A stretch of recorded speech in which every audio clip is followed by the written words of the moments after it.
चलिए दोस्तों बात करते हैं एक और नए क्वेश्चन के बारे में।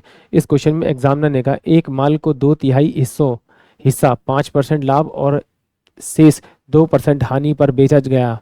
यदि कुल लाभ 400 रुपये था तो माल का मूल्य क्या था। यानी एग्जामिनर ने क्या कहा, एक कोई माल था, उसका फिक्स कोई रेट था, उसका 2/3 हिस्सा 5% बेचा गया और शेष जो है वो 2% की हानि बेचा गया।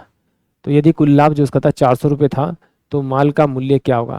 तो देखिए अगर इसे डायरेक्ट करना चाहें तो हम इसे डायरेक्ट भी कर सकते हैं। कैसे, मुझे पता है कि ये 5% का क्या है आपका प्रॉफिट है और ये 2% का आपका लॉस है। यानी कि अगर एक अमाउंट मान लूँ मैं कि वो 300 रुपये अमाउंट था तो उसका 2/3 पार्ट यानी कि 2/3 पार्ट अगर मैं इसका निकालूंगा तो मेरे पास में 200 रुपये अमाउंट आएगा और फिर दूसरे के लिए बच जाएगा आपका 100 रुपये अमाउंट, क्योंकि 300 में से 200 माइनस करें तो 100 बचेगा। ये 5% के पे दिया तो 5/100 यानी कि टोटल अमाउंट कितना मिला, 10 रुपये मिला इसका दो, ये प्रॉफिट का, और ये 2% क्या हुआ इसका लॉस हुआ, तो यानी 2% घाटा हुआ। इन दोनों का डिफरेंस करेंगे तो डिफरेंस कितना आएगा अंतर, यानी 8। 10 रुपये का प्रॉफिट था उसमें से 2 रुपये घाटा हुआ, तो डिफरेंस जो प्रॉफिट हुआ वो 8 रुपीज़ का हुआ। बट एग्जामिनर कह रहा है कि वो नहीं है भैया, वो कितने का 400 का है। तो किससे मल्टीप्लाई करना पड़ेगा इसे आपका, इसे कितने का आपका 400 का, तो किससे मल्टीप्लाई करना पड़ेगा आपका 50 से। 8×5 = 40, तो इससे मल्टीप्लाई कर दीजिए, 5×3 = 15। तो इसका जो आंसर आएगा वो 15,000 आएगा। यानी कि ऑप्शन जो मेरे पास में ए होगा वो इस क्वेश्चन के लिए करेक्ट होगा। एक बार फिर देखते हैं जरा इसको। मान लेते हैं कि ये 300 रुपये मेरे पास था, इसका कॉस्ट प्राइस मैंने विक्रय मूल्य मान लिया। अब इसका 2/3 यानी कि 300 का 2/3 अगर निकालूंगा तो मेरे पास जो आएगा वो 200 रुपये आएगा।